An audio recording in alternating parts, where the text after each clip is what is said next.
عالیہ ایک ذہین اور باہمت لڑکی تھی جو یونیورسٹی میں اعلیٰ تعلیم حاصل کر کے اپنے پیروں پر کھڑا ہونا چاہتی تھی۔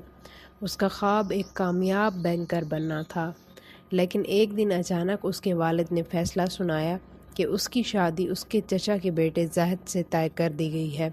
عالیہ زاہد کو بالکل ناپسند کرتی تھی کیونکہ وہ روایتی اور تنگ نظر سوچ کا مالک تھا۔ عالیہ نے اپنے والدین کے سامنے احتجاج کیا۔ اس نے اپنی ماں سے رو کر کہا، امی، میں بھی پڑھنا چاہتی ہوں۔ زاہد اور میری سوچ بالکل نہیں ملتی۔ لیکن معاشرے اور خاندان کی ناک بچانے کے لیے اس کی ایک نہ سنی گئی۔ اس کے والد نے جذباتی بلیک میلنگ کا سہارا لیا اور ماں نے خاموشی اختیار کر لی۔ آخر کار عالیہ کو اپنی خوشیوں کی قربانی دینی پڑی۔ شادی کا جوڑا عالیہ کے لیے کسی کفن سے کم نہیں تھا۔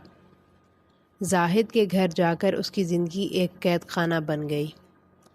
زاہد نے اسے مزید تعلیم حاصل کرنے سے منع کر دیا۔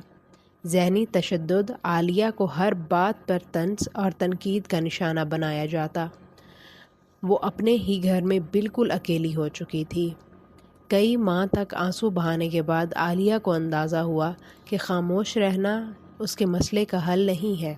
اس نے اپنی ہمت جمع کی اور اپنی ایک پرانی پروفیسر سے رابطہ کیا جو خواتین کے حقوق کے لیے کام کرتی تھیں۔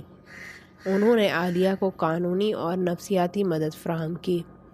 عالیہ نے زاہد اور اپنے والدین کو صاف بتا دیا کہ وہ اس جبری رشتے کو مزید نہیں نبھا سکتی۔ شدید مخالفت اور خلا کے ایک طویل مقدمے کے بعد عالیہ بالآخر اس قید سے آزاد ہو گئی۔ اس نے اپنی پڑھائی دوبارہ شروع کر دی اور آج وہ ایک آزاد اور کامیاب عورت کے طور پر اپنی زندگی جی رہی ہے۔ یہ کہانی یہ سبق دیتی ہے کہ زبردستی کے رشتے کبھی کامیاب نہیں ہوتے۔ اسلام اور قانون دونوں میں شادی کے لیے لڑکا اور لڑکی دونوں کی رضامندی شامل ہے۔ سچی خوشی اور عزت نفس کے لیے آواز اٹھانا گناہ نہیں بلکہ ہر انسان کا بنیادی حق ہے۔